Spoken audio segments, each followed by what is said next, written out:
So welcome, good morning, colleagues. Today we will speak about really important issues. Our site event will be concentrated on the situation of people who exactly kidnapped from the territory of Ukraine and what happened next. When we speak about kidnapping, we speak about exactly different way how Russia Federation catch Ukrainians, civilians, first of all, but same with the war prisoners, we will have a possibility to speak about them same. And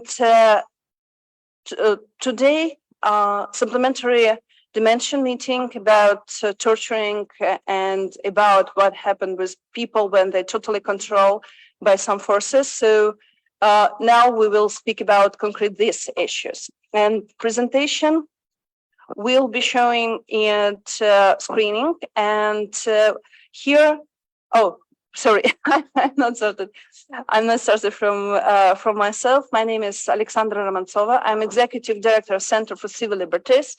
It's a human rights organization who documented war crimes from 2014.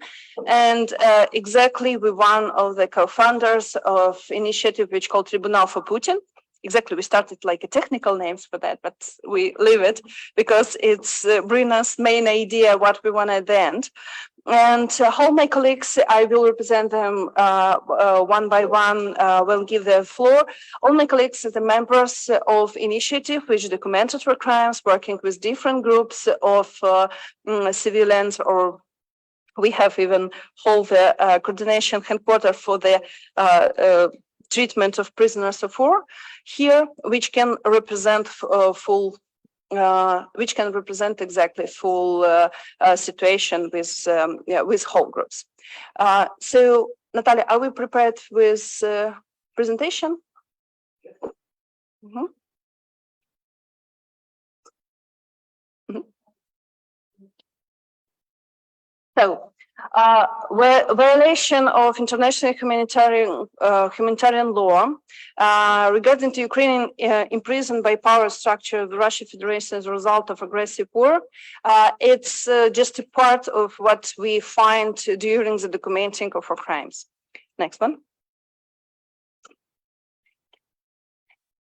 We have a database of such episodes which Tribunal for Putin, joining more than 30 organizations together, documented, and you see that it's more than 37,000 cases, and it's open data, which we're showing in our website. At the end, we give you the link for this. So every day, it's plus 200, 300 cases, which we find for whole the territory of Ukraine, include exactly territory of occupied by Russian forces. So our database gives the names of the crimes by standards of Rome Institute, and we just want to show the few episodes which connecting with today's topic. One of them is unforced disappearance of person. You will see that in our database we have more than 2,000 cases of this, and as you see at the map, it's happened for whole the territory which exactly was occupied by Russian forces. So it's not happened because one troops have a mad or one officer just crazy and give the order like this. No, it's happened everywhere, exactly when occupation happened and when we have a period without releasing. We need to just remember that, yeah, sure, all of us know about Bucha, but every day small Bucha happen for whole the territory occupied by Russian Federation. Every day kidnapping, every day exactly disappearance forcibly, which happened with the people during the days when Russians are there. One more episode category, it's torture and inhuman treatment of civilians and military persons. We have 447 cases in our database, and this exactly one of the biggest growing category. Why so? Because we have a possibility now, thanks for our collaboration with headquarters, speak with people who coming with exchange from Russia side, I mean Ukrainian soldiers who spend there sometimes, and we have more and more information, more details. And today, with us, Victoria, one of the civilians who spent time in at captivity, and you can exactly put all the questions, what happened there, and she will speak about that during her speech. So we will start it from Vladislav about situation which exactly in this category give them. Please.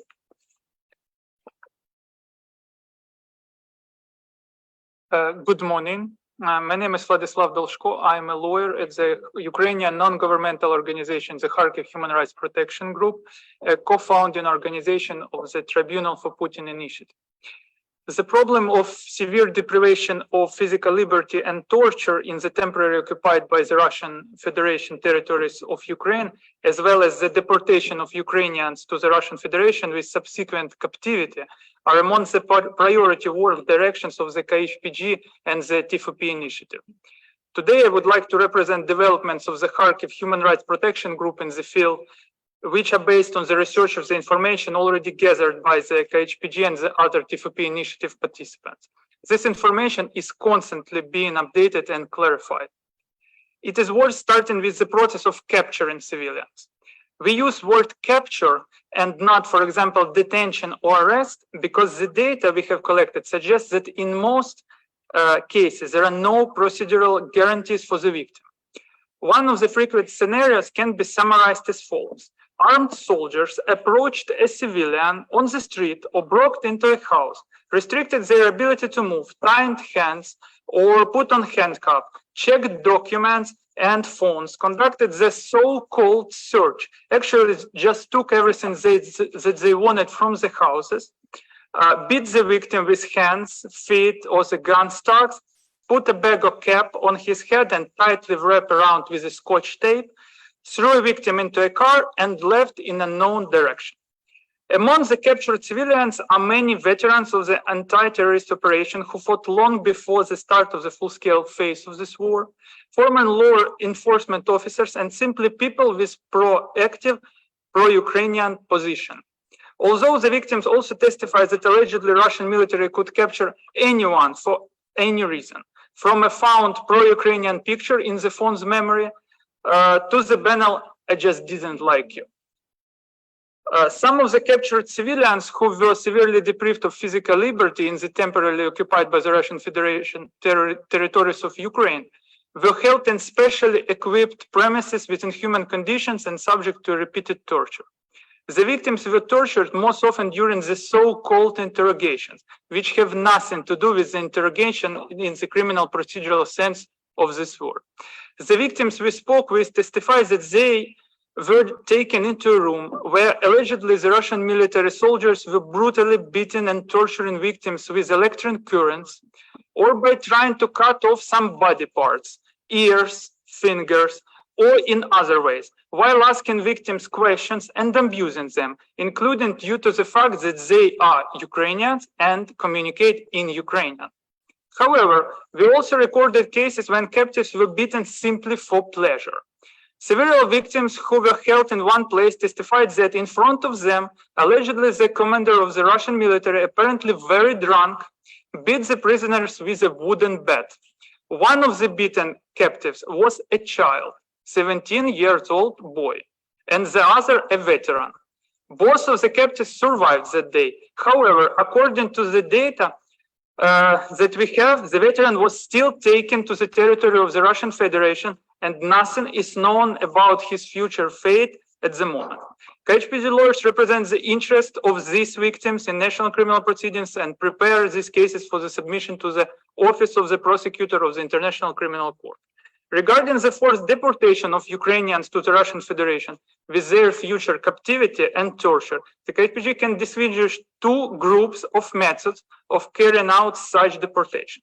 The first group should include cases when allegedly the Russian military captured victims in the temporarily occupied territories of Ukraine, and according to the victims' testimony, took them for a certain period to the territory of the Russian Federation, somewhere not far from the border, or to the checkpoints on the border, between Ukraine and the Russian Federation, where they were held captive, tortured, and subject of so-called interrogations, and then returned to the temporarily occupied territory of Ukraine, and then released. The second group consists of cases in which people were captured by allegedly the Russian military in the temporarily occupied territory of Ukraine, held for a certain time in places of severe deprivation of liberty, also in the temporarily occupied territory, and then transported to the territory of the Russian Federation. And after that, any detailed information about their future fate is absent.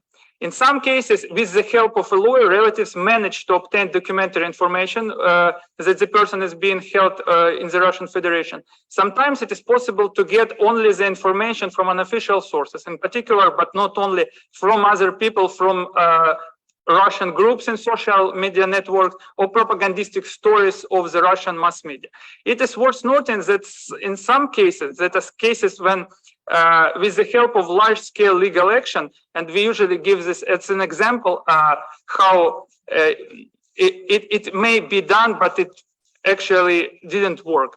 So it is possible to launch legal procedures to establish the place of victims' captivity. One family was tricked into being deported to the Russian Federation, and victim himself, a university student, was captured. When a part of the family managed to return back to Ukraine, they started a search for him in the territory of the Russian Federation from Ukraine. The other part of the family, which remained in the Russian Federation, hired a Russian lawyer who initiated the relevant court proceedings in the Russian Federation. However, the court proceedings did not have any success in terms of the release of the victim, since the court of the Russian Federation noted that the victim, quoted, is detained for illegal actions while he is not involved in any criminal cases. He is not being prosecuted, and therefore he does not have any procedural rights, in particular to a lawyer. From our experience, we can say that the group of the cases where the victims were allegedly deported to the Russian Federation, where they probably continue to be held captive, it's the most difficult, not from only the legal point of view, but regarding the moral damage to the relatives of the victims, who cannot even be sure that their loved one is still alive. And it's also worth noting a couple words about so-called filtration, which should be understood as a violent, unregulated process of clarifying the personal data of people, their social contacts, views, and attitudes towards the Russian Federation, their safety for the authorities or the services of the Russian Federation, as well as their readiness for consent to cooperate with the authorities of the Russian Federation. As far as we know, the so-called filtration is usually carried out in two stages. In the first stage, the victim must undergo documented checks, fingerprinted, and an initial interview, which are often accompanied by physical violence. Those who does not pass the first stage are sent under armed escort for a longer and more intense form of so-called filtration. Those who did not pass the second form, they usually disappear without even a single trace. At the end of my speech, I would like to emphasize that the information described and the stories of real people constitute only a tiny part of all probable international crimes related to severe deprivation of physical liberty and torture allegedly committed by the Russian military against Ukrainians. We continue to do our work documenting, researching, and represented interests of the victims at the national and international levels with the aim of restoring justice, compensating for damages, and punishing the guilty. Thank you for your attention. Thank you, Vladislav. I'm just added that Vladislav represents Kharkiv Human Rights Group, one of the oldest, exactly, human rights group in Ukraine, which started working from Soviet period, and they're exactly author of our methodology of documenting war crimes and our database. And Vladislav, member of group, which now prepared about this kind of case, special submission for International Criminal Court. Thank you, Vladislav. Our next speaker, Margarita Tarasova, executive representative Ukrainian Helsinki Union, and one of co-founder Tribunal for Putin. Margarita, the floor is yours. Thank you. Ukrainian Helsinki Human Rights Union has been monitoring war crimes and IHL violations in the places of deprivation of liberty since March 2022. These places include not only prisons, pretrial detention centers, but also school social institutions, nursing homes, hospitals, etc. And we documented a number of cases of torture, injuries, murders, mock executions, deportation, etc., that happened in such places under Russian occupation. I would like to highlight just some cases that we identified in 4 facilities in Kherson region. These facilities include Kherson Pretrial Detention Centers, Kherson Police Detention Center, Penal Colony number 10 in Darivka, and Penal Colony number 19 in Kherson. All these places spent some time under occupation, and we were able not only go to these places, but also talk to witnesses and victims. And these cases need further investigation, of course, but at least we have some patterns to share. On May 11, Russian forces took control of Kherson Pretrial Detention Center. In order to suppress the alleged resistance of inmates, they killed an unarmed prisoner. As they later explained, he didn't obey the orders. Interviewed witnesses identified at least 5 violent deaths in Kherson Pretrial Detention Centers. A woman who was held in police detention center in Kherson for months told us that she saw a shot body that Russian put in front of her cell as a type of psychological torture. Another types of torture we identified include beatings, mock executions, electric shock, sexual violence, threat of torture, murder, and deprivation of food, water, medical aid. Detainees under Russian occupation weren't allowed to walk outside or take showers regularly. People who weren't tortured physically reported that they could hear screams of other people all the time, or see the people with severe injuries as a result of torture, because we consider it to be as part of torture itself. We also identified a number of sexual violence cases. This type of violence was mostly used as a type of punishment, or type of to threat people to suppress the alleged resistance. One of the witnesses reported that she saw and heard that Russian administration gave a direct order to one of the detainees to rape another detainee. We also identified the several cases of forced disappearances and deportations. Witnesses from Kherson Pretrial Detention Center told us that people were disappearing all the time. It's the quote. According to the testimonies of witnesses, prisoners from Penal Colony number 19 were transferred to the territory of Kherson region that is still under Russian control, in particular to the Holopristan Colony number 7. Estimated number of forcibly transferred prisoners is around 2,000 inmates. And another violation we identified forced labor for military purposes and conscription to Russian army. Prisoners from Penal Colony number 19 in Kherson region said that Russian forces used the facilities to place machinery, military vehicle, equipment, and forces. Prisoners themselves were used for lootings and digging trenches in the city. And some of the inmates whose official terms were about to finish were offered conscription to the Russian armed forces. And we have some testimonies identified that those prisoners who were forcibly transferred to occupied territory are also conscripted to Russian armies, but it still needs confirmation. So this is just to highlight the common pattern we see with prisoners. We also see that Russia treats Ukrainian prisoners, both those who had been serving their sentence before occupation and those who were newcomers, with huge violence. And we see that these patterns actually repeats the patterns that we see in Russia, how Russia treats their own inmates, especially those who serve in the life sentence. So that would be it. Thank you. Thank you, Margarita. And just same add that Ukrainian Helsinki Human Rights Group working with a separate case like lawyers and support families of the people who detainees and work not only with UN bodies but with the European Court of Human Rights. Thank you, Margarita. And next, our speaker, it's Victoria Andrusha. She's a civilian, but she's just a teacher of maths, but she was kept and exactly taken from parent home and put in the prison in Kursk.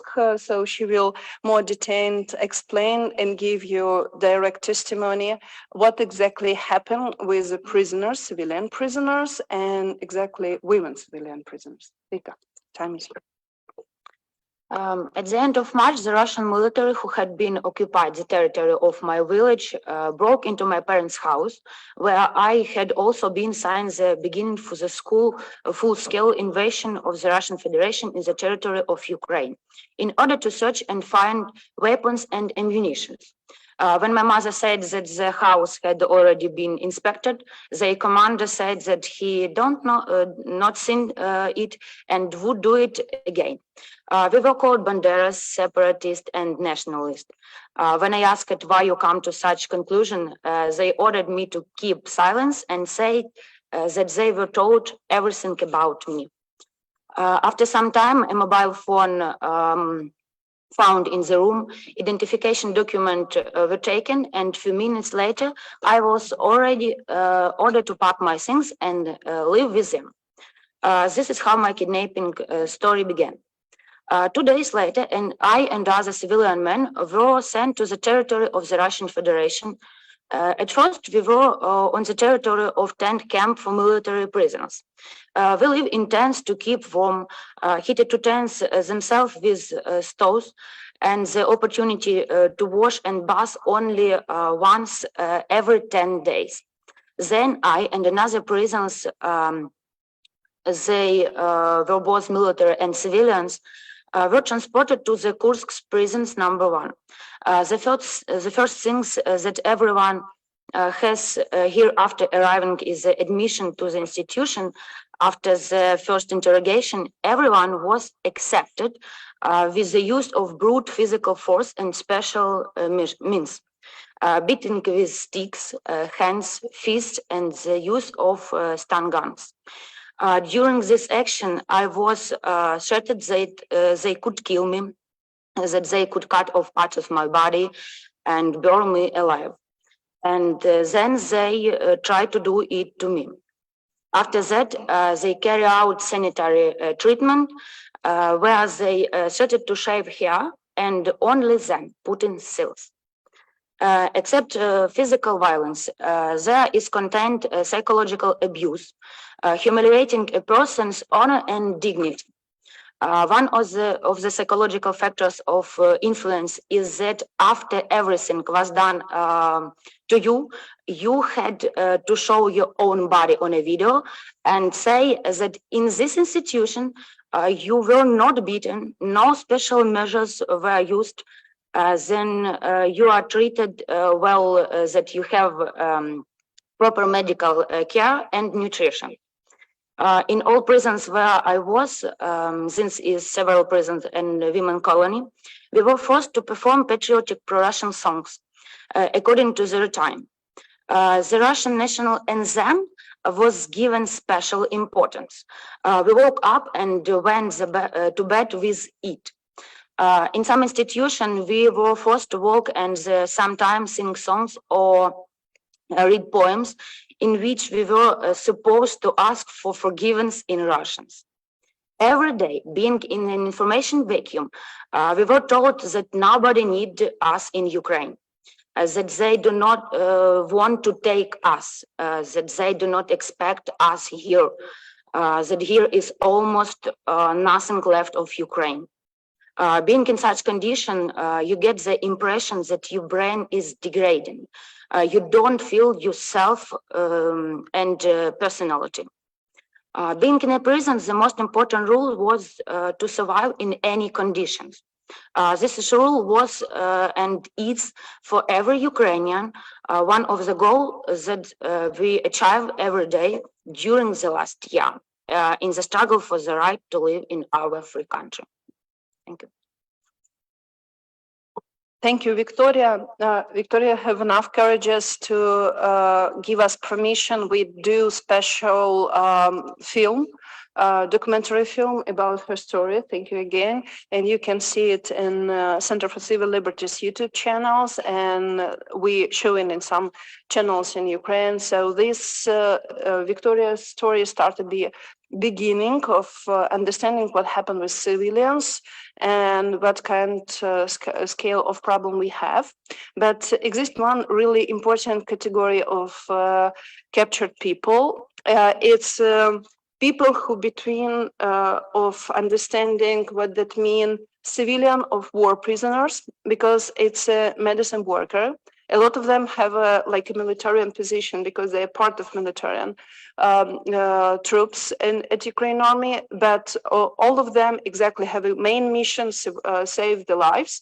And now they are a really big important group at prisoners of war, civilian prisoners, is like from both sides.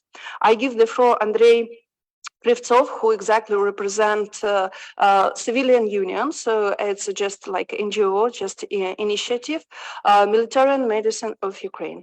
Andrei, the floor. Thank you. My name is Andrei Krivtsov. I'm chairman of Military Medics of Ukraine. But before I start my report, I want you to think why we all are here. Listen to a few scary stories and then express our deep concern, or coming out of here and do something to stop terrorist countries. Think about it, please.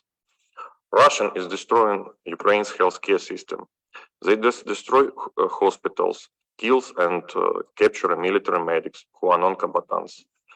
They are holding captive seriously wounded soldiers who must be repatriated. It is a well-known fact that prisoners of war in Russia do not receive proper medical care.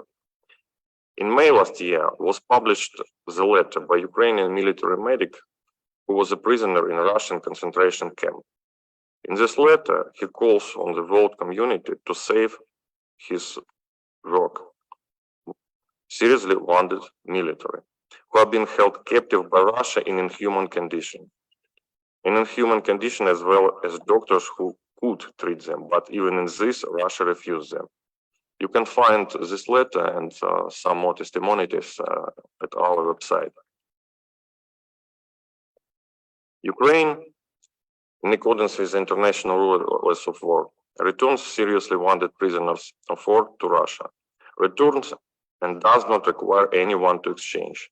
So, as you see on the slide, on March 24th, last five seriously wounded fighters unilaterally returned to Russia. In her turn, Russia refused to obey international laws and holds in captivity at least 800 seriously wounded Ukrainian prisoners of war.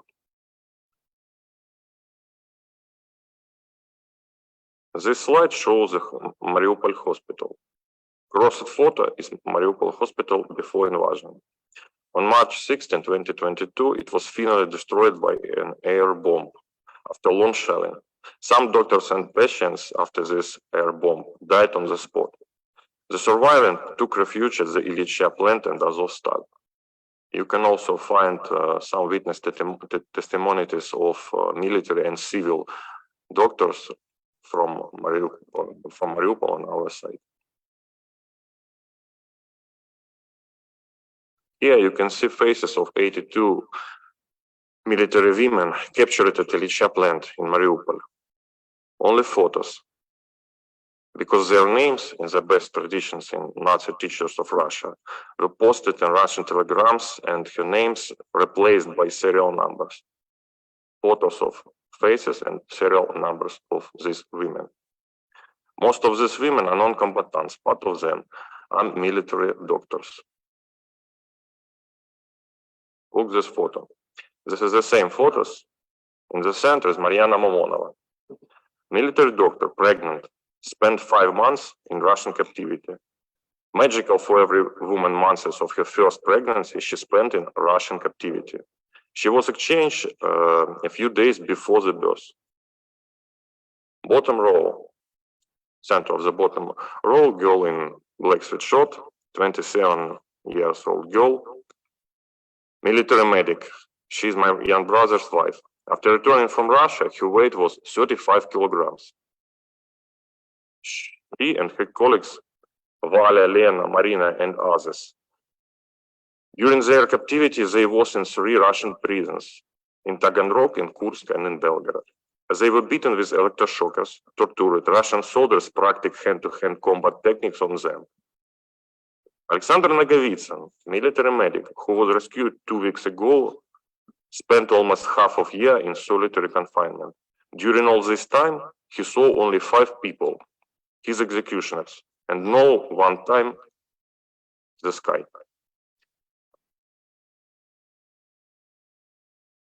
As on August 2022, at least 99 military medics was in captivity. At least 67 military medics are considered missing due to the refusal of the aggressor country to confirm the facts of captivity. In that time, these people are shown in Russian propaganda photos and videos. We know about all of them. Now, only our organization takes care of 41 captured military medics' families. During last year, only 33 military doctors were saved as part of the exchange. Yesterday, families of captured military medics went to embassies of your countries in Kyiv and asking for help. We appeal to you a request to save Ukrainian military medics and seriously wounded soldiers. We urge you to force the aggressor to release them from captivity.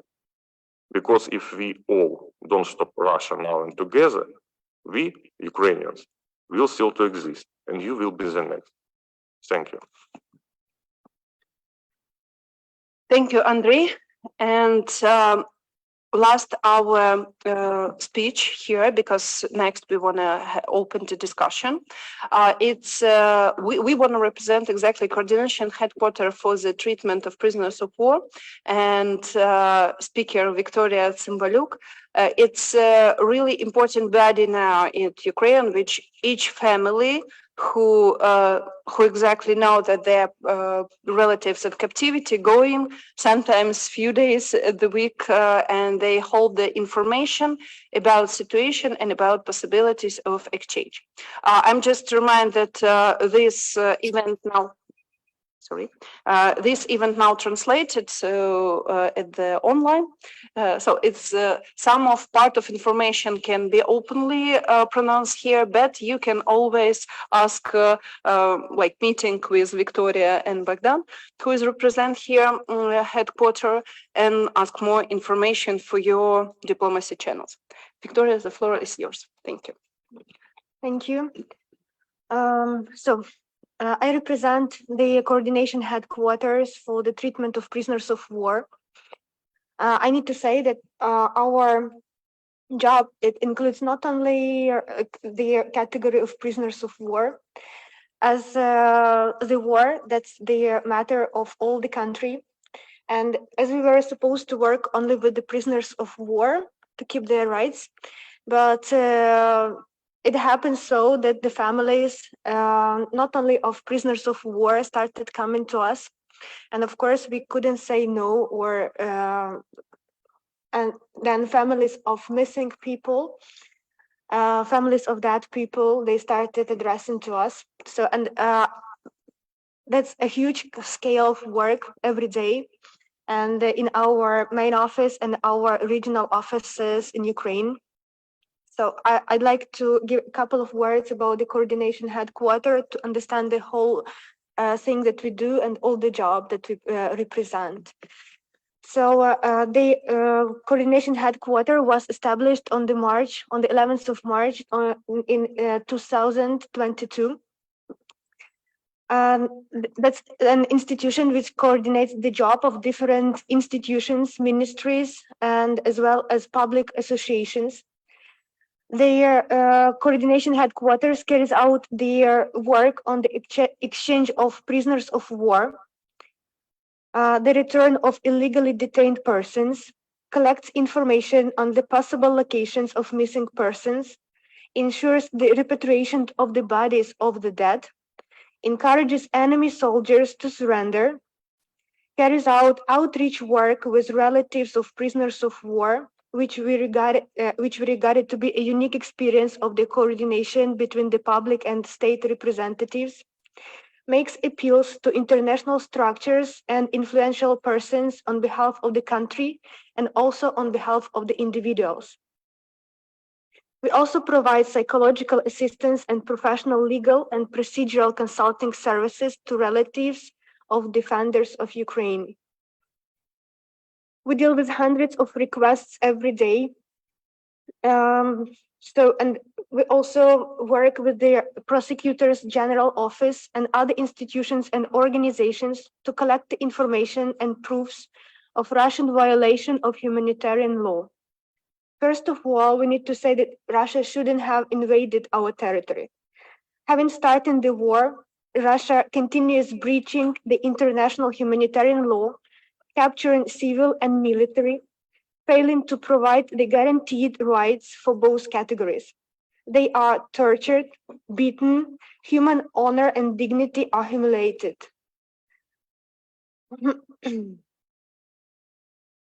About the conditions of detention of Ukrainian prisoners of war by Russia. So in the temporary occupied territories and in the territory of Russia, and sometimes some of them are kept in the territory of Belarus, these conditions are inhuman. Insanitary conditions, shortage of food, drinking water, overcrowding of detention cells, lack of sleeping places, insufficient medicine, and lack of proper medical care, lack of elementary personal hygiene products, seasonal clothing, etc. A lot of breaches of law has been reported today and yesterday. So I don't want to repeat it one more time, but these are their cases of ill treatment, torture, and there should be some punishment and some of all of these actions, because as we can see, in all the cases, that's not one unique person from Russian Federation who decides to commit the torture. We need to remember that if there is a desire to commit an act of inhumanity, they will do it. If they feel that there is no consequences and no punishment for all these actions, so they commit these inhuman actions. So every time when there is a choice to kill or not, so to kill or save, they choose kill. And when there is a choice to rape an underaged, so they choose to commit that crime. So, and in the group of soldiers, of Russian soldiers, there is one is who is eager to commit the crime. There is no one in their group who will say stop. They just make the rank of someone who will be the next, but no one is saying stop it. So that is the problem. So we can't see that in this group of Russian troops, there is one sane person who would say no or stop it. So there is no barrier between, no difference between a civil or a prisoner of war who is military. So they see no difference. Is it a child? Is it an adult or elderly? So we need to say, and I would like to mention that there should be the punishment for all of these actions. And that's what we are working on. We have here the representatives of the ombudsman that we work very closely.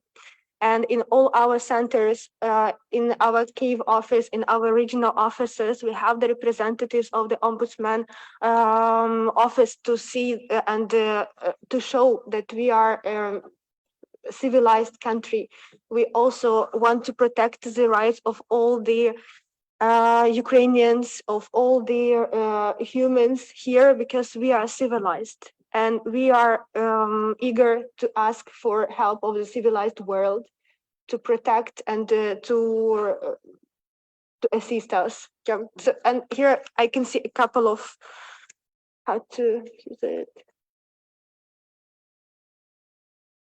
You have heard a lot about the terrorist attack in Olenivka. That is the result of it. So it's only the picture. There are 100 of them. And you can't even imagine what is happening on the national level, because we can see here, we are talking about the life of one person, the 10th person or a missing person, but there is also a group of, and all the family of relatives who stay in Ukraine and who are waiting for the news where their beloved is. But Russia doesn't give us any information on where they are kept, or they don't give the exact number of prisoners of war that they are keeping. A lot of people that we know that they are imprisoned by Russia, they regard them to be missing. They say, no, we don't have them. And they keep hiding them. The next, that's, maybe you have heard about the public executions that Russia commits. On the person on the right,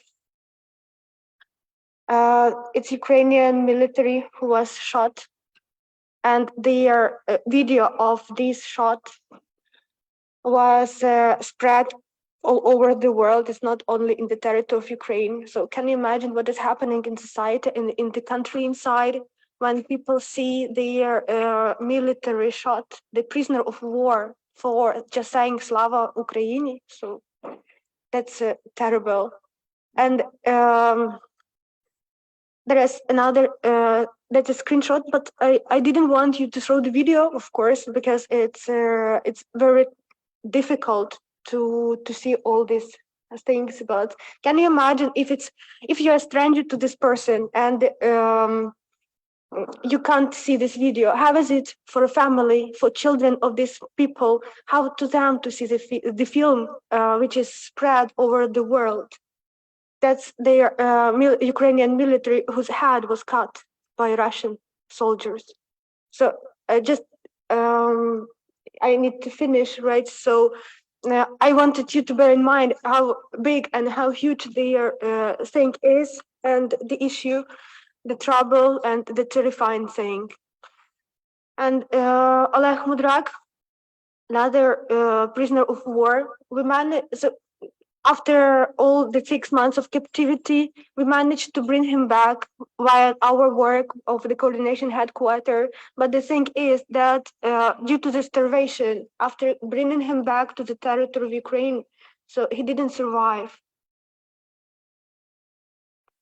So that's the main issues that we wanted to present. And if you have any other questions, so I'll be glad to answer, to give you exact numbers or something. So we are open for the discussion. Thank you. Thank you, Victoria. Is it possible to turn off? So we open to floor for discussion. Any question is, I'm just to repeat about Victoria possibility. She can speak with concrete numbers and non-cover information only with your private meeting. So, but they here during the day are open to meet. So all other panelists can answer for all your questions. Just to raise a hand, I will see that you're interesting to put the question. Please, we have a time too, please. And if it's possible, call yourself, please. Yes. Yes, good morning to everybody. My name is Peter Sonner from the German delegation to the OSCE.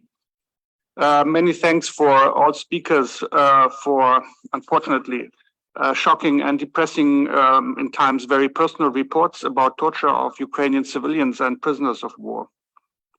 Germany supports the creation of an international mechanism to prosecute war crimes and crimes of aggression. for the moment, as long as the fighting is going on, probably it is very important to have a documentation to then pass to the next steps once these mechanisms are in place. One question, you were quite quick in the very beginning, and although statistics are in a way also have their brutality because they don't show the individual suffering, but could you repeat the numbers you just gave in the beginning? I had difficulties corresponding to what was on the slides. You mentioned 30,000, or was that too much? That would be very kind. Yeah, we documented 37,000 of cases. I mean, documented by ourselves. It's not work of prosecutor office or something like this. It's human rights defenders documented together. More than 37,000 cases, potential war crimes. So disappearance of individual, it's more than 2,798 cases.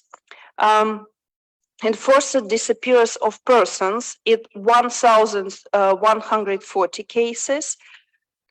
Torture or inhumanity treatment of civilians and military prisoners, 447 cases. It's what now we have in our database, but if it's possible, back to presentation, please. I just give the, if it's possible, back to presentation. I just give you the slide where you have exactly possibility to take, yep, this one again. This one, T4PU.org, it's our website where you have a live statistic, because even you understood we was in a trip, so 2 days, these numbers will growing. So in this T4PUA.org, in this website, you have a live statistic in 7 different languages, so German language same include. So you can find a whole the version of different kind of war crimes, crimes against humanity, and episodes of genocide. It's the statistic by target objects and all of this new data you can find every day there. Thank you. Please, colleague, comments, questions, we'll be really open to discuss.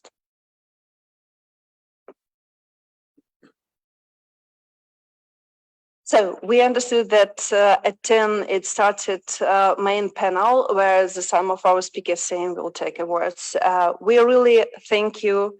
We're really glad that, like always, information about situation in Ukraine take attention here in OSCE. We are waiting that OSCE take a really active part and have a possibility send a mission to Ukraine, because now it's like more usable mechanisms which exactly need to be used for Ukraine, for biggest conflict in OSCE region, and really hope that OSCE members find the solution how to do that. And thank you for your support. Grateful for Ukraine. Thank you and have a nice working day today. Thanks.